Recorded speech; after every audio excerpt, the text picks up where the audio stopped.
నమస్తే, welcome to question hour. నేను శివాని. తెలుగు రాష్ట్రాల్లో మంత్రుల పనితీరుపై రాజకీయ చర్చ వేడెక్కుతుంది. ఇప్పుడు తెలంగాణలో కేబినెట్ సమావేశానికి మంత్రి కొండ సురేఖ గేర్ హాజరు కావడం ఇప్పుడు చర్చనీయాంశంగా మారగా, మరోవైపు కొందరు మంత్రుల స్థానంలో ఇతర నేతలే ఆయా శాఖల వ్యవహారాలు చక్కబెడుతున్నారనే విమర్శలు కూడా ఎక్కువైపోతున్నాయి.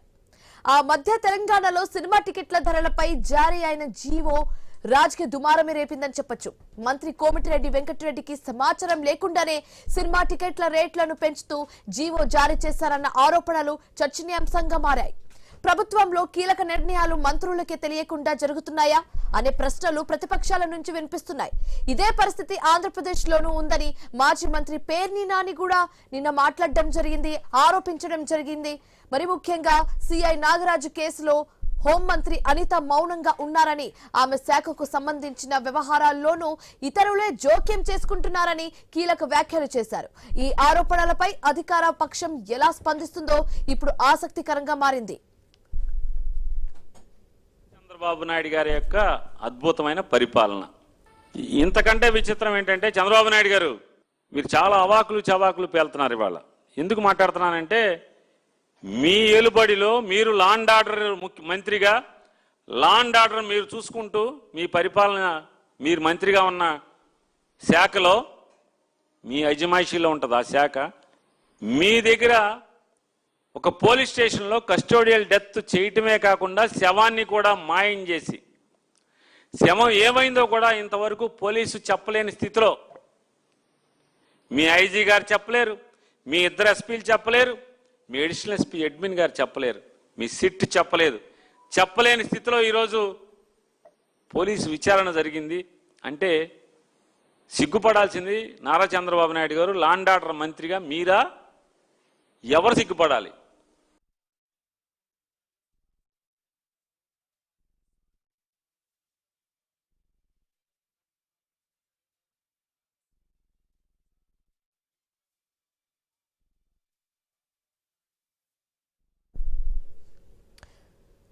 రైట్. ఇక ఇదే అంశానికి సంబంధించి మరి మాట్లాడడానికి మనతో పాటు జాయిన్ అయ్యారు చిందేపల్లి మధుసూదన్ రెడ్డి గారు, వైసీపీ స్పోక్స్ పర్సన్, అండ్ అదేవిధంగా కత్తి వెంకటస్వామి గారు, టీపీసీసీ సెక్రటరీ. ఇద్దరు కూడా ఉన్నారు. వాళ్ళిద్దరితో కూడా మాట్లాడే ప్రయత్నం అయితే చేద్దాం. ముందుగా మధుసూదన్ రెడ్డి గారు, నమస్తే అండి. సో మనం చూస్తున్నాము, శాఖ ఒకరి కింద అయితే ఆ శాఖకు సంబంధించి పనిచేస్తున్న వారు ఇంకొకళ్ళగా అన్నట్టుగా మనం ఇప్పుడు వింటున్నాం. తెలంగాణ విషయం కానివచ్చు, ఆంధ్రప్రదేశ్ విషయం కానివచ్చు, ఈ రెండు రాష్ట్రాల్లో కూడా ఇదే విధంగా మనం చూస్తున్నాము. మరి ముఖ్యంగా ఒకవేళ ఆంధ్రప్రదేశ్ గురించి మాట్లాడుకుంటే, నిన్న పేర్ని నాని కూడా మాట్లాడడం మనం విన్నాము. ఎలాంటి వ్యాఖ్యలు చేశారో, కమెంట్స్ చేశారో కూడా మనం విన్నాము. శాఖ ఒకరి కింద అయితే ఆ శాఖకు సంబంధించి పనులు మాత్రం ఇంకొకరి కింద జరుగుతుందన్నట్టుగా చెప్పడం జరిగింది. అండ్ ఆ మధ్య హోంమంత్రి కూడా మారే అవకాశాలు ఉన్నాయి అన్నట్టుగా జోరుగా ప్రచారం కూడా జరిగింది. సో ఏంటి, నిజమేనా? ఎలా చూడొచ్చు అంటారు దీన్ని? మేడం, ముందుగా మీకు ఐన్యూస్ టీవీ యాజమాన్యానికి, వీక్షిస్తున్న ప్రజలకి, ప్యానల్లో ఉన్నటువంటి పెద్దలకి నా నమస్సుమంజలి. ఈరోజు ఆంధ్ర రాష్ట్ర పరిస్థితులు మీరు చూసారంటే, ప్రభుత్వం విధి విధానాలు ఎవరి శాఖ ఎవరిది అని చెప్పేటువంటి పరిస్థితి పోయింది. ఎందుకంటే మీరు చూసారంటే, హోం శాఖ అనేటువంటిది చాలా పకడ్బందీగా ఉండాల్సినటువంటి వ్యవస్థ, చాలా సెన్సిటివ్. ఎందుకంటే ప్రతి పౌరుడు కూడా ప్రజాస్వామ్యంలో భయం లేకుండా తిరగడానికి ఖచ్చితంగా హోంశాఖ అనేటువంటిది బాధ్యతాయుతంగా పనిచేయాలి. ఆ హోంశాఖ బాధ్యతాయుతంగా పనిచేసినప్పుడే అంబేద్కర్ రాజ్యాంగాన్ని, అంబేద్కర్ రాసినటువంటి యొక్క విలువలు, విశ్వసనీయత దెబ్బతినకుండా ప్రజలు ముందుకు పోయేటువంటి పరిస్థితి. ఇటువంటి శాఖలో ఉన్నటువంటి మంత్రి ఈరోజు ఆంధ్ర రాష్ట్రంలో జరిగేటువంటి అరాచకాలపైన కానీ, అన్యాయాలపైన కానీ, అక్రమాలపైన కానీ, దొమ్మిలపైన కానీ, మానభంగాలపైన కానీ, మహిళలపైన జరిగేటువంటి దౌర్జన్యాలపైన కానీ ఒక్కటి కూడా స్పందన లేదు. ఒక్క స్పందన కూడా 100%. నేను చెప్పేది కదా, పవన్ కళ్యాణ్ గారు చెప్పారు. నేను చెప్పాలా, వాళ్ళ మంత్రిత్వ శాఖలో ఉన్నటువంటి, వాళ్ళలో ఉన్నటువంటి సెకండ్ లెవెల్లో ఉన్నటువంటి డిప్యూటీ సీఎం పవన్ కళ్యాణ్ గారు చెప్పారు, నేనే హోమ్ మినిస్టర్ అయితే ఇటువంటివి అనేటువంటి జరుగుతాయా జరగవా అనేటువంటి నేను తీసుకోవాల్సి వస్తుంది, హోమ్ మినిస్టర్తో శాఖను నేను తీసుకోవాల్సి వస్తుంది. అంటే ఏమని, హోమ్ మినిస్టర్ ఆటోమేటిక్ ఫెయిల్ అయిపోయింది కదా, ఫెయిల్ అయిపోయింది కదా, వాళ్ళే ఒప్పుకుంటున్నారు. ఈ రోజు సరే ఆమె శాఖలో ఆమె స్పందించట్లేదు, లేకుంటే ఆమెకి స్పందించేటువంటి శక్తి లేదా, లేకుంటే మాట్లాడేటువంటి అనుకూలు తెలియదా, మెలకులు తెలియదా అంటే అది కూడా తప్పే. విద్యాశాఖలో డిఎస్సిలో జరిగిన లొసుక్కుల మీద ఇదే అనిత వచ్చి గంటలు ప్రెస్ మీట్లు పెట్టింది. విద్యాశాఖ ఆంకేం పని అండి? విద్యాశాఖలో డిఎస్సీ జరిగిన అవకతవకలిపోయినా అనితకి ఏం పని? సరే 17 ఇంకోటి మెయిన్ గా చెప్పాల్సింది అనిత గురించి చెప్పాలి. 17 మెడికల్ కాలేజెస్ని పీపీపీ సిస్టమ్ ద్వారా 10 మెడికల్ కాలేజెస్ని చంద్రబాబు నాయుడు గారు ప్రైవేటైజ్ చేసి వాళ్ళ బినామీలు కట్టబెట్టేటువంటి కార్యక్రమంలో జగన్మోహన్ రెడ్డి గారు అపోజ్ చేస్తే జగన్మోహన్ రెడ్డి గారిని తిట్టడానికి పవర్ పాయింట్ ప్రజెంటేషన్ వేసుకుని అనిత వస్తుంది. అనిత ఏ మినిస్టర్ అండి? ఆమెకి మెడికల్ కాలేజెస్ పైన ఈ యొక్క మెడికల్ వ్యవస్థల పైన ఆమెకేం సంబంధం? దానికి సంబంధించినటువంటి ఆరోగ్య శాఖ మంత్రి లేడా? ఆయనకేం నోరు లేదా? లేకపోతే మాట్లాడే శక్తి లేదా? అంటే ఇది ఈ వ్యవస్థ దీనికి ఏం తార్కాణం చెప్పండి. ఈ విధంగా మధుసూదన్ రెడ్డి గారు ఇప్పుడు హోంమంత్రి అనిత గురించి మాట్లాడితే ఆవిడ ఒక సందర్భంలో చెప్పారు ఏంటని, నా సిస్టమ్ ఏదైతే ఉందో చాలా పటిష్టంగా ఉంది, స్ట్రాంగ్ గా ఉంది, అందరూ కూడా అద్భుతంగా మహాబ్రహ్మాండంగా పనిచేస్తున్నారు. సో ఎవరో చేసిన వ్యాఖ్యలు నేను ఇప్పుడు మాట్లాడను, నేను అప్రిషియేట్ చేయాలి, మా వాళ్ళు చాలా మంచి పనులు చేశారు కాబట్టి ఇది అప్రిషియేట్ చేసే ప్రోగ్రామ్ కాబట్టి నేను అప్రిషియేట్ చేయడానికి వచ్చారని ఆవిడ చెప్పడం ఓవైపు చెప్తున్నారు. కానీ ఇంకోవైపు Pawan Kalyan back to back చేస్తున్న కమెంట్స్ మనం చూస్తున్నాం. స్టార్టింగ్ లో గతంలో కూడా కూటమి ప్రభుత్వం అధికారంలో వచ్చినప్పుడు పవన్ కళ్యాణ్ అప్పుడే స్టార్టింగ్ లో చెప్పారనమాట, హోంమంత్రి అనిత గురించి కూడా చెప్పడం జరిగింది. కానీ మళ్ళీ మధ్యలో గ్యాప్ వచ్చి ఇప్పుడు మళ్ళీ మాట్లాడడం అనేది దీన్ని ఎలా చూడొచ్చు? ఓవైపు ఆవిడైతే చాలా స్ట్రాంగ్ గా ఉన్నారు, కాన్ఫిడెంట్ గా మాట్లాడుతున్నారు, కానీ మరోవైపు ఏమో ఆ శాఖ అసలు చంద్రబాబు నాయుడు కింద ఉందన్నట్టుగా కూడా అందరూ చర్చించుకుంటున్నారు. సో నిజమే అంటారా? మీకు నవ్వు రావట్లేదా ఆ మాటలకి? నిజంగా విజయవాడ మన రాజధాని నడిబొడ్డులో కృష్ణలంకలో ఒక 24 సంవత్సరాల ఒక వయసు ఉన్నటువంటి ఒక వ్యక్తిని తీసుకొని వచ్చి అరెస్ట్ చేసి లాకప్ డెత్ చేసి అతని ప్రైవేట్ హాస్పిటల్లో ట్రీట్మెంట్ ఇప్పించి, ఆ ట్రీట్మెంట్ కూడా కాలేదు ఒక ఆర్ఎంపీ డాక్టర్ని ట్రీట్మెంట్ ఇప్పించి అక్కడి నుంచి తీసుకొచ్చి అది చనిపోయిన తర్వాత ఒక బస్టాండ్లో పారేసిన వ్యక్తిని అనాథశవంగా గుర్తించి ఆ అనాథశవం తీసుకుపోయి స్వర్గపూర్లో దహనం చేసిన బూడిదను కూడా తల్లికుండా ఎంత దారుణం చేస్తున్నారు. ఈ దారుణం కనబడదా హోమ్ మినిస్టర్కి? ఇదొక ఎత్తు అయితే ఈ రోజు ఇంకొక భయంకరమైనటువంటి కథ నడుస్తాం. సిఐ నాగరాజు ఏదైతే ఆ సెషన్లో శ్రీలంక పోలీస్ స్టేషన్లో ఉన్నటువంటి సిఐ నాగరాజే ఈ రోజు జూమ్ కాల్లో జడ్జి ముందు చెప్తున్నాడు, నాకు పోలీస్ కస్టడీకి ఇవ్వద్దు, పోలీస్ కస్టడీకి ఇస్తే నన్ను చంపేస్తారు, నన్ను హీనంగా చంపేస్తారు. అంటే పోలీసు కస్టడీకి రావడానికి సాక్షాత్తు సిఐ గానే భయపడుతున్నారంటే ఒక సామాన్య ప్రజలు పోలీసులు లాకప్లోకి కానీ లేకపోతే పోలీస్ స్టేషన్కి పోవడానికి ఏ విధంగా వణికిపోతున్నారో ఎక్కువ జరిగాయి ఇలాంటివి అని చెప్పండి. ఇప్పుడు చూడండి, లా అండ్ ఆర్డర్ విషయంలో నేను చెప్పేది కదండి, మొన్న ఒక 6 నెలల ముందర కేంద్ర ప్రభుత్వం ఒక నివేదిక ఇచ్చింది. ఈ నివేదికలో మన రాష్ట్రంలో ఉన్నటువంటి హోంశాఖ అన్ని రాష్ట్రాలకి నివేదికలు ఇస్తే మన రాష్ట్రంలో ఉన్నటువంటి హోంశాఖ చివరి స్థానంలో ర్యాంక్ సంపాదించుకున్నది. అదేవిధంగా చంద్రబాబు నాయుడు కూడా ఒక నివేదిక ఇచ్చాడండి, రాష్ట్రంలో మంత్రుల యొక్క నివేదిక ఇచ్చాడు. ఈ నివేదికలో అనిత గారు చివరి స్థానాన్ని సంపాదించుకున్నారు. అంటే మన దేశంలో హోంశాఖ చివరి స్థానంలో ఉంటే మన మంత్రులు అనిత గారు చివరి స్థానంలో ఉండేదంటే అంబేద్కర్ రాజ్యాంగాన్ని ఏ విధంగా ముందుకు తీసుకెళ్తున్నారు, రెడ్ బుక్ రాజ్యాంగాన్ని ఏ విధంగా ముందుకు తీసుకుపోతున్నారు అనేటువంటి రాష్ట్ర ప్రజలందరూ కూడా గమనిస్తున్నారు. సో రైట్, ఇప్పుడు తెలంగాణ విషయానికి వస్తే తెలంగాణలో కూడా ఇలాంటి సందర్భాలు సిచ్యువేషన్స్ మనం చూస్తున్నాము. తెలంగాణలో కూడా బ్యాక్ టు బ్యాక్ శాఖలకు సంబంధించి అందరూ కూడా చర్చించుకుంటున్నారు. సో తెలంగాణలో పరిస్థితులు ఏ విధంగా ఉన్నాయో మాట్లాడడానికి మనతో పాటు ఉన్నారు వెంకటస్వామి గారు. నమస్తే అండి వెంకటస్వామి గారు, ఏంటి అసలు ఏం జరుగుతుంది? మొన్న మీరు ఒక కమెంట్స్ కూడా పాస్ చేయడం జరిగింది, now everyone knows about it, దాని గురించి ఇప్పుడు చర్చలు కూడా మాట్లాడుకుంటున్నారు. ఏంటి అసలు ఇప్పుడు యాదగిరి గుట్ట ఇష్యూకి సంబంధించి కానివచ్చు, లేకపోతే టికెట్ హైక్ రేట్స్ గురించి సంబంధించి కానివచ్చు, ఇవన్నీ కూడా శాఖ ఒకరి కింద అయితే డిసిజన్ అయితే ఇంకొకరు తీసుకుంటున్నట్టుగా అందరూ కూడా మాట్లాడుకుంటున్నారు. నిజమే అంటారా? మీ ఒపీనియన్ ఏంటి దీని మీద? ముందుగా ప్యానెల్ ఉన్న పెద్దలకు, మీకు వీక్షకులకు నమస్కారం. అంటే ఇప్పుడు టికెట్స్ విషయం అయితే అది చాలా గతంలో ఉన్నది, అది that dispute has dissolved long back. దాని గురించి మళ్ళీ చర్చించాల్సినంత అవసరం లేదు. రెండోది యాదగిరిగుట్టకు సంబంధించినటువంటి ఏదైతే అపాయింట్మెంట్స్, ఇది ఈ డైరెక్టర్స్ తర్వాత చైర్మన్ అపాయింట్మెంట్ విషయంలో కొన్ని అభ్యంతరాలను మా ఎమ్మెల్యే మన రాజగోపాల్ రెడ్డి గారు లేవనెత్తినారు. దానికి సంపూర్ణమైనటువంటి ఆయన అభ్యంతరాలు ఇవన్నీ దృష్టిలో పెట్టుకొని పిసిసి అధ్యక్షులు గౌరవనీయులు మహేష్ గౌడ్ గారు చాలా స్పష్టమైనటువంటి వివరణ ఇచ్చినారు. ఇక పార్టీ పరంగా కానీ ప్రభుత్వ పరంగా కానీ 2 రకాలుగా వారు ఒక వివరణ ఇచ్చినారు. దానికి మించి ఇంకా పెద్ద వివరణ అవసరమని నేనేం భావిస్తలేను. ఇంకా ఎవరితోటి అంటే స్వయంగా పిసిసి అధ్యక్షులే దానికి సంబంధించి రెండింటి సమయం అంటే ఇటు ప్రభుత్వాన్ని అటు పార్టీని సమన్వయం చేసేటువంటి బాధ్యతలో ఉన్నటువంటి పిసిసి అధ్యక్షుడు ఇచ్చిన వివరణ it is the final for everybody of the party. మా పార్టీకి సంబంధించి అదే ఫైనల్, దాంట్లో రెండో చర్చ ఏం లేదండి. కాదండి, ఒక శాఖకు సంబంధించి ఒక మంత్రిని నియమించినప్పుడు ఆ శాఖకు సంబంధించి ఏ నిర్ణయాలు కూడా ఆ మంత్రి తీసుకోవాలన్నట్టుగానే ఉంటుంది కదా. అలాంటిది అన్ని శాఖలకు సంబంధించి ఒక్క వ్యక్తి నిర్ణయం తీసుకుంటే ఇంకా మిగతా వాళ్ళు ఉండి ఏం లాభం అన్నట్టుగా మాట్లాడుకుంటున్నారు. అట్లా మాట్లాడుకుంటున్నారు కానీ అట్లా జరగలేదని ఏ మంత్రి చెప్పలే. నా మరి జరగలేదని చెప్తున్నారా అండి? ఇప్పుడు యాదగిరిగుట్టకు సంబంధించి ఇష్యూ ఎంత వరకు వచ్చిందో మనందరికి తెలిసిందే. యాదగిరిగుట్ట విషయం ఇప్పుడు ఎవరు మంత్రి సురేఖ గారు అయితే ఎక్కడ ఏం స్టేట్మెంట్ ఇవ్వలేదు, నన్ను సంప్రదించలేదని వారు అన్నారా? కోమటిరెడ్డి రాజగోపాల్ రెడ్డి క్లియర్ గా వాళ్ళ ఆయన అనుచరులు కూడా క్లియర్ గా వచ్చి మాట్లాడటం జరిగింది. రాజగోపాల్ రెడ్డి గారు స్థానికంగా ఉన్నటువంటి ఆ జిల్లాకు సంబంధించినటువంటి ఎమ్మెల్యే కాబట్టి తమను కూడా సంప్రదించాల్సిన అవసరం ఉంది అనేటువంటిది ఆయన లేవనెత్తిన విషయం. దానికి పిసిసి గారు స్పందించినారు, కరెక్టే. అది మరి ఆ సంప్రదింపులలో ఎక్కడో ఒక గ్యాప్ వచ్చింది, దాన్ని సరిదిద్దుతామని చెప్పినారు.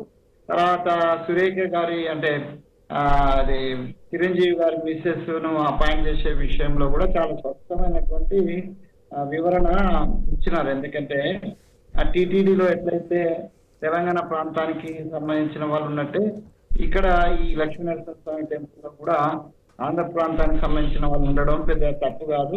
అందరం తెలుగు వాళ్ళమే, మన దైవమే.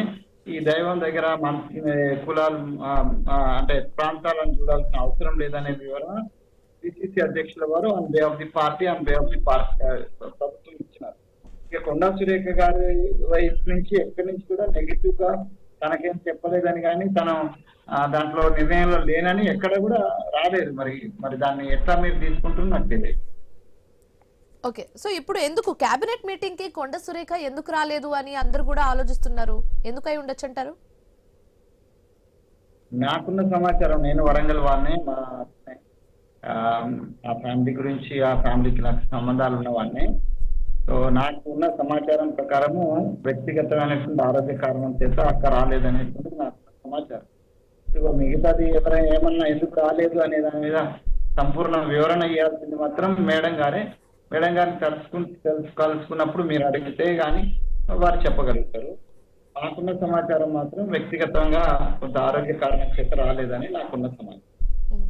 అంటే అసంతృప్తి చెందినట్టుగా కూడా క్లియర్ గా కనిపిస్తుందని కొందరు అంటున్నారు. ఇప్పుడు ఆ శాఖ ఆవిడ పరిధిలో వచ్చినప్పటికీ కూడా లోకులు పలు గాకులు ఒకదాన్ని ఒక అంశాన్ని ఎవరి దృష్టిలో వాళ్ళు ఇంటర్ప్రిట్ చేస్తారు. కానీ మాకున్న సమాచారం అంతే మాత్రమే, అది అంత ఏం రెస్పెక్ట్ లేదు. రానంత మాత్రాన అసంతృప్తితో రాలేదనేటువంటిది వాస్తవం కాదు. అట్లాంటి విషయమే బయటికి రాలేదు. అసంతృప్తి అనేటువంటిది అనే మాటే బయటికి రాలేదు. అది ఏం వివరణ ఇచ్చినా కూడా వెంకటస్వామి గారు అసంతృప్తి చెందలేదని అనుకోవచ్చు. ఒక సెకండ్ కి అదంతా పక్కన పెట్టేస్తే ఇప్పుడు యాదగిరి గుట్ట విషయానికి వస్తే మాత్రం ఇక్కడ అసలు ఎక్కడ లేని కొత్త కొత్త నేతల్ని తీసుకొచ్చి బోర్డు మెంబర్స్ గా పెట్టడం ఏంటి, ఇక్కడున్న నేతల్ని ఎందుకు ఎంచుకోలేదు అన్న ఒక వాదన కూడా తెర మీదకి వస్తుంది.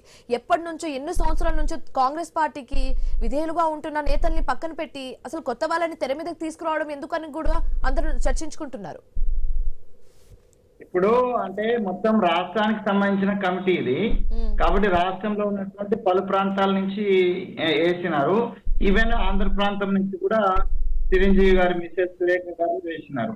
సో రాష్ట్రానికి మొత్తానికి సంబంధించినదే కాబట్టి ఇంతకుముందు యాదగిరిగుట్ట ఏంటంటే కేవలం యాదగిరిగుట్ట లోకల్ కమిటీ లోకల్ గా ఉండేది. అది ఇప్పుడు అది రాష్ట్ర స్థాయిలో దేశ స్థాయిలో ఒక మంచి పేరు మంచి దాన్ని ప్రాసిస్టం చేయాలనేటువంటి ఉద్దేశం ఉంది కాబట్టి రాష్ట్రంలో ఉన్నటువంటి వివిధ ప్రాంతాల నుంచి వాళ్ళు వచ్చినారు. అది ముఖ్యమంత్రి గారి యొక్క డిస్కషన్ తర్వాత వారి తీసుకున్నా అదే ఫైనల్ అని చెప్తారా మీరు? అంటే ఇప్పుడు ముఖ్యమంత్రి గారే ఫైనల్ గా జనరల్ గా ఇన్ జనరల్ అయితే ఆ ప్రభుత్వ అధినేత అతనే కాబట్టి ఆయన తీసుకున్న నిర్ణయం ఫైనల్ నిర్ణయమే ఆయన తీసుకుంటాడు కదా. అప్పుడు దాంట్లో ఒపీనియన్ తీసుకోవాల్సిందే, ఒపీనియన్ తీసుకుంటారు. మా పార్టీ జాతీయ పార్టీ కాబట్టి ఒక్క వ్యక్తి కాదండి, యొక్క ఇప్పుడు ఒపీనియన్స్ తీసుకోకుండా ఒక నిర్ణయం తీసుకోవడం అనేది ఎంత వరకు కరెక్ట్ అని అంటారు? ఫర్ సపోజ్ రేపు మీకు ఒక శాఖ అప్పగించారనుకోండి, మీ ఒపీనియన్ లేకుండా ఎవరైనా సీఎం కానివచ్చు ఎవరైనా డిసిజన్ తీసుకుంటే మీరు ఎలా ఫీల్ అవుతారు? ఎవరైనా కూడా ఆ శాఖకు సంబంధించినటువంటి వాళ్ళు ఉంటే వాళ్ళ ఒపీనియన్ తీసుకోవడం అనేది సాంప్రదాయం. ఆ సాంప్రదాయానికి విరుద్ధంగా ఎవరు పోవటం లేదు. ఇప్పుడు కూడా ముఖ్యమంత్రి పోయిందని నేను అనుకోవట్లే. ఎందుకంటే ఆ శాఖకు సంబంధించి కొండా సురేఖ గారు ఇప్పుడు ఏమైనా అభ్యంతరం ఉంటే కొండా సురేఖ గారు లేవనెత్తాల తప్పితే బయట వాళ్ళు ఎవరైనా లేవనెత్తవచ్చు. బయట వాళ్ళు సంబంధం లేకుండా తమకు వ్యక్తిగతంగా దాంట్లో సో మధుసూదన్ రెడ్డి గారు, ఇప్పుడు మీరు చెప్పండి, మనం క్లియర్ కట్ గా అటు తెలంగాణలో ఇటు ఆంధ్రాలో క్లియర్ కట్ గా చూస్తున్నాము. శాఖ ఒకరి కింద అయితే పనితీరు మాత్రం ఇంకొకరి కింద ఉన్నట్టుగా క్లియర్ కట్ గా కనిపిస్తుంది. దీన్ని ఎలా అంటే పొలిటికల్ గా ఎలా చూడొచ్చు అంటారు? ఇప్పుడు జనాల్లో కూడా ఏ విధంగా ఇంప్రెషన్ పోతుందని మీరు అనుకుంటున్నారు? కరెక్ట్ అంటారా ఇది? ఇప్పుడు ఒక శాఖను గురించి ఇంకొక వ్యక్తి రావడం అనేటువంటిది మనం చాలా స్టోరీలో చూసాం. గాడిద కుక్క కథలు, ఈ విధంగా గాడిద కుక్క కథలు. ఎందుకంటే ఈ విధమైనటువంటి చొరబాటు అనేటువంటిది మంచిది కాదు, ప్రజాస్వామ్యానికి మంచిది కాదు. మీరు ఇప్పుడు మన రాష్ట్రాల గురించి మాత్రమే చెప్తున్నారు. అంటే రాష్ట్రంలో ఉండేటువంటి మంత్రిత్వ శాఖని ఇంకొక వ్యక్తి పక్కన ఉన్నటువంటి మంత్రుల్లో పక్కన ఉన్నటువంటి వ్యక్తి టేక్ ఓవర్ చేసుకుంటున్నారని చెప్పి ఇంకొక అడుగు మా రాష్ట్రంలో, అదే ఐ మీన్ ఆంధ్రప్రదేశ్లో ఇంకొక అడుగు ముందుకేశారు. నేను చెప్పేది కాదు, తెలుగుదేశంకి సంబంధించినటువంటి రాష్ట్ర అధికార ప్రతినిధి ఢిల్లీలో ఆర్నబ్ గోసాబీ అనేటువంటి ఒక దీంట్లో ఇంటర్వ్యూలో క్లియర్ కట్ గా చెప్పాడు. ఇండిగో విషయంలో, ఇండిగో సంక్షోభం వచ్చినప్పుడు ఏదైతే కింజరపు రామ్మోహన్ నాయుడు మంత్రిత్వ శాఖలో ఆయన ఈ ఆర్నబ్ గోస్వామి గారికి క్లియర్ గా చెప్పడం జరిగింది. మా నాయకుడు లోకేష్ కూడా పర్యవేక్షిస్తున్నాడు, దీన్ని చూసుకుంటున్నాడు, దీన్ని ముందుకు తీసుకెళ్తున్నాడు, మా లోకేష్ గారి పర్యవేక్షణలో ఇది సాల్వ్ అవుతుందని చెప్పాను. అసలు లోకేష్ గారు ఎవరండి దాంట్లో? Who is that Lokesh? పౌర విమాన శాఖకి లోకేష్ కి ఎవరండి సంబంధం? ఎందుకంటే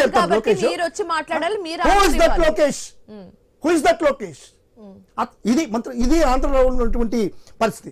ఇంకొక సిచ్యువేషన్ చెప్తాను చూడండి.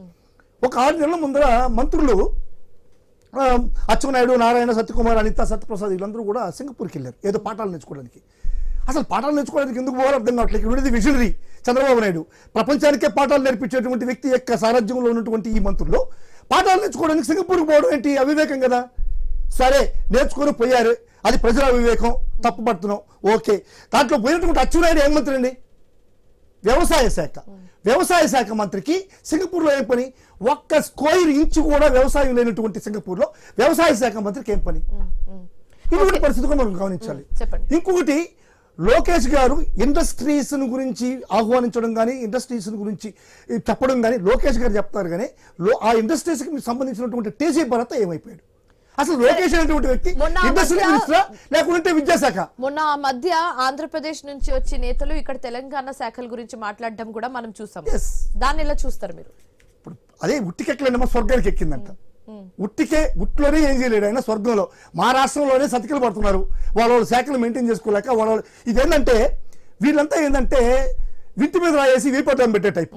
ఇప్పుడు విడిపోయిన రాష్ట్రాన్ని మళ్ళా కలుసుకున్నాం, ఒకరికొకరికి సోదరభావంతో ఉన్నాం, ఒకరికొకరికి అన్యోన్యంగా ఉన్నాం. 2 రాష్ట్రాలు, తెలుగు రాష్ట్రాలు, తెలుగు ప్రజలు అన్నదమ్ముళ్ళగా ఉన్నాం. ఆడకపోయి చిచ్చులు పెట్టాలి, ఆడపోయి నేను నిలబడతాను, ఆడపోయి మంత్రి శాఖలు పనిచేయట్లేదు, వాళ్ళు ఆ విధంగా ఉన్నారు, వాళ్ళు గీకి ఆంధ్రాకి తెలంగాణకి మధ్య చుచ్చు పెట్టడం, చుచ్చు పెట్టేసి వాళ్ళ మధ్య వ్యతిరేకం చేసి అటువంటి వ్యాపార లావాదేవీలు కానీ ప్రజల్ని కానీ ఒక భయాందోళనకు గురి చేయడం. ఇప్పుడు మీరు చేస్తున్న కమెంట్స్ కానివచ్చు, లేకపోతే నిన్న పేర్ని నాని చేసిన కమెంట్స్ కానివచ్చు, ఇవన్నీ చూస్తుంటే కూడా కూటమి ప్రభుత్వం నుంచి ఎవరు కూడా ఇప్పటివరకు స్పందించలేదు. సో ఇలా స్పందించకపోవడాన్ని మనం ఎలా చూడొచ్చు అంటారు? నిజంగానే వాళ్ళు ఇది ఒప్పుకుంటున్నారా? ఇప్పుడు మౌనం అర్ధాంగీకారం. మౌనంగా ఉన్నాడంటే సగం ఒప్పుకునేసినట్టే. స్పందించలేదనే దానికి వాళ్ళకి ముఖం ఉందే, ప్రజల్లో కూర్చొని ఇది పేర్నాడే అని చెప్పింది కానీ ఇప్పుడు నేను చెప్పేది కానీ స్పందించడానికి ఏదైనా వాళ్ళకి ముఖం చూపించగలరా ప్రజలకి? జరిగేదంతా నిజమే కదా. పేర్నాని గారు ఏం చెప్తున్నారు? జరిగే విషయాన్ని చెప్తున్నారు. ఇంకా ఒక అడుగు ముందుకు వెళ్ళాలి. పేర్నాని అంటే ఏం చెప్తున్నాడంటే ఆదిత్య గారు విద్యాశాఖ చూస్తున్నది, లోకేష్ గారు పరిశ్రమల శాఖ చూస్తున్నారు, పరిశ్రమల శాఖ కర్నూలులో లాండ్ ఆర్డర్ చూస్తున్నారు, ఇరిగేషన్ మంత్రి ఇంధన పొదుపు చూస్తున్నారు అనేటువంటి ఒక మాటలు చెప్తున్నారు. అది ఒక శాఖ ఇంకొక శాఖ, ఒక్క శాఖకి ఇంకొక శాఖకే బదిలీ చేస్తున్నాడు. దానికన్నా ఒక అడుగు ముందు ఉన్నారు ఈ రాష్ట్రంలో మంత్రులు. ఎట్లానంటే సపోజ్ ఒక పెద్ద ఫ్యామిలీ ఉంది, పెద్ద ఫ్యామిలీలో మామ, అక్క, చెల్లు, తమ్ముడు, అన్న, తమ్ముడు, భార్య అందరూ ఉంటారు. వాళ్ళకి ఒక 10 కార్లు ఉంటాయి. 10 కార్లు ఉండేటప్పుడు ఫస్ట్ ఒక పోయేటువంటి వ్యక్తి ఏదో ఒక తాళం తీసుకుని వెళ్ళిపోతాడు. రెండోసారి పోయినప్పుడు ఇంకో ఏ కారు ఉంటే ఆ కారు తీసుకెళ్తారు. రేపు ఆ కారు తీసుకోరు వాళ్ళు, ఇంకో కారు తీసుకెళ్లిపోతారు. ఈ పరిస్థితిలో ఉంది మంత్రిత్వ శాఖలన్నీ. ఇప్పుడు డిప్యూటీ స్పీకర్ రఘురామకృష్ణరాజు గారు ఒక కమెంట్ చేశారు. ఏంటని, ఒకవేళ పవన్ కళ్యాణ్ శాఖ తీసుకుంటే, హోమ్ మినిస్టర్ అయితే మాత్రం నేను నా కంప్లైంట్ వెళ్ళి తీసుకుని ఆయనకి ఇస్తానని చెప్పడం జరిగింది. సో దీని ఎలా చూడొచ్చు? ఇప్పుడు మీరు డిప్యూటీ స్పీకర్ అయినటువంటి రఘురామకృష్ణరాజు ఈ రోజు చేస్తున్నటువంటి ఆ మాటలు, అతని మాటలు వింటే అసలు డిప్యూటీ స్పీకర్కి అతను పనికూస్తాడని ఉంటుంది. అతని పైన తమిళనాడులో మనకు తెలియని విషయాలు కొన్ని ఉన్నాయి. 420 కేసులు నమోదైనాయి తమిళనాడు. ఆయన ఈ కమెంట్ చేస్తుంటే అంటే ఆటోమేటిక్ గా అనిత ఫెయిల్ అయినట్టేనా? ఫెయిల్ అయినట్టే 100%. ఎందుకంటే ఆయన వచ్చి కమెంట్ చేస్తున్నారు. ఇప్పుడు ఉన్నటువంటి హోమ్ మినిస్టర్కి ఎందుకు ఇవ్వట్లేదు అంటే ఫెయిల్ అయిపోయిందా? అసలు యాక్చువల్గా ఆయనది కాదు కదండి home minister. Law and order Chandrababu Naidu గారి దగ్గర ఉంది. చంద్రబాబు నాయుడు ఫెయిల్. చంద్రబాబు నాయుడు కన్నా రఘురామకృష్ణరాజుకి చంద్రబాబు నాయుడు కన్నా కానీ పవన్ కళ్యాణ్ మెరుగ్గా కనిపిస్తున్నాడు. ఇప్పుడు రఘురామకృష్ణరాజు చేసేటువంటి వ్యాఖ్యలకి అసలు నిబద్ధత అర్థం లేదండి. అతను ఏం చెప్తున్నాడు, ఎన్ని అనిశ్చితమైనటువంటి కార్యక్రమాలు చేస్తున్నాడు. మతాల మధ్య తగ్గులు, కులాల మధ్య తగ్గులు పెడుతున్నాడు. ఇప్పుడు ఒక క్రిస్టియన్ సమాజాన్ని ఏ విధంగా కించపరుస్తున్నాడు. సిలువ అంటే 2 కర్రలంట, అంటే యేసు ప్రభు అంటే 3 చీరలు అంట. ఇది ఏందండి చెప్పండి? వాళ్ళ మత ద్వేషాలు రెచ్చగొచ్చడమే కదా. ఇటువంటి వాడు డిప్యూటీ స్పీకర్గా కొనసాగించడం చంద్రబాబు నాయుడు తగునా? అంటే చంద్రబాబు నాయుడు కూడా ప్రోత్సహిస్తున్నాడా? మీ హయాంలో ఇలాంటివి ఏం జరగలేదు? ఎట్టి పరిస్థితుల్లోనూ జగన్మోహన్ రెడ్డి గారు ఇటువంటి వాటికి ఆస్కారం ఇచ్చేటువంటి జరిగే పరిస్థితి ఎట్టి పరిస్థితులు జరగలేదు, జరగపోదు కూడా. ఇది జగన్మోహన్ రెడ్డి గారి నిబద్ధత. చంద్రబాబు నిబద్ధత లేని పరిపాలన. ఈ రోజు లా అండ్ ఆర్డర్ పూర్తిగా ఫెయిల్ అయిపోయింది. సంక్షేమం కుట్టుబడిపోయింది. అభివృద్ధి అట్టడుగు స్థానాలకు వెళ్ళిపోయింది. అంటే ఇప్పుడు ఈ కూటమి ప్రభుత్వం వచ్చిన కొత్తలో ఏం చెప్పారు? డ్రగ్స్ ని నిర్మూలిస్తాము, క్రైమ్ రేట్ ని తగ్గించేస్తామని చెప్పారు. సో అదే విధంగా అడుగులు వేస్తున్నారా? ఇప్పుడు డ్రగ్స్ నిర్మూలిస్తామని చెప్పడం అనేటువంటిది అవివేకం. ఎందుకంటే వాళ్ళ ఎంపీనే హైదరాబాద్లో డ్రగ్స్ తీసుకొని పట్టుబడి కేసు అయిపోయింది. వాళ్ళ ఎమ్మెల్యే కొడుకు ఆదినారాయణ రెడ్డి కొడుకు ఇక్కడ డ్రగ్స్ తీసుకొని పట్టుబడి పోలీసులకి ఇక్కడ కేసు అయింది. ఇప్పుడు ఎంపీ గారు, వాళ్ళ ఎంపీ పుట్ట మహేష్ కుమారు మొన్న ఎస్పీ గారితో, ఏలూరు ఎస్పీ గారితో మాట్లాడుతున్నారు. ఆ వాయిస్ మీరు ఇంటే మీకు అర్థమవుతుంది. అంటే డ్రంక్ అండ్ డ్రైవ్ కేసుల్లో మాకు ఎగ్జంప్షన్ ఇవ్వండి అంటున్నాడు. అంటే డ్రంక్ అండ్ డ్రైవ్ కేసులో ఎగ్జంప్షన్ అంటే తాగి డ్రైవ్ చేసే వాళ్ళకి కేసులు పెడతా ఉంటే మా మీదకి వస్తూ ఉన్నారు, వాళ్ళు మమ్మల్ని అడుగుతున్నారు, కాబట్టి మీరు డ్రంక్ అండ్ డ్రైవర్ని వదిలేయండి అంటున్నాడు. ఈయనేమో డ్రంక్ అండ్ డ్రైవ్ వదిలేయమంటాడు, ఇంకా అరెస్ట్ వస్తాడు, రేపులు వదిలేయండి అంటాడు. రేపులను కూడా వదిలేయండి సార్, రేప్ చేసిన వాళ్ళని, రేపిస్టులను కూడా ఎగ్జంప్షన్ ఇవ్వండి అంటాడు. ఇంకొక ఆయన వస్తాడు, మర్డర్లు చేస్తున్నాం సార్ మేము, మా మర్డర్లు కూడా ఎగ్జామ్షన్ ఏంటి సార్ అంటాడు. ఇది ఖచ్చితంగా చూస్తున్నారు. వాళ్ళ యొక్క పనితీరులు ఈ రోజు చంద్రబాబు నాయుడు గారి, పవన్ కళ్యాణ్ గారిని నేను సూటిగా ప్రశ్నిస్తున్నా. ఇది పనికాహార పథకం కింద నిన్న కోడూరులో ఒక మీటింగ్ జరిగింది. ఇదే పవన్ కళ్యాణ్ వాళ్ళ ఎమ్మెల్యే అరవస్ లీడర్ని నేను కార్యక్రమాల నుంచి దూరంగా ఉండని చెప్పని నేను ఒక లెటర్ ఇచ్చాను, వాళ్ళని పక్కన పెడుతున్నామని చెప్పిన 3 నెలలు కూడా కదా. ఇప్పుడు బీరామ్జీ ప్రోగ్రాంలో ఎమ్మెల్యే మాట్లాడుతున్నాడు, పవన్ కళ్యాణ్ అరెస్ట్ చేస్తున్నాడు, సీఎం అరెస్ట్ చేస్తున్నాడు, కేంద్ర మంత్రులు అరెస్ట్ చేస్తున్నాడు. ఏం దుర్మార్గం ఇది? ఇదే మీ నిబద్ధత. చీఫ్ జస్టిస్ కానించి ఇప్పుడు అరవసర విషయం దాకా పవన్ కళ్యాణ్ యొక్క మాట నిబద్ధత, పవన్ కళ్యాణ్ ఉండేటువంటి మాట విలువ అర్థమైపోయింది ప్రజలకి. ఇక పవన్ కళ్యాణ్ మాటలు కూడా నమ్మే పరిస్థితి జనాలు లేరు. Okay right. Thank you so much Madhusudan Reddy గారు, థ్యాంక్ యూ సో మచ్ కత్తి వెంకటస్వామి గారు జాయిన్ అయినందుకు అండ్ మీ ఒపీనియన్స్ ని మాతో షేర్ చేసుకున్నందుకు. Thanks for joining with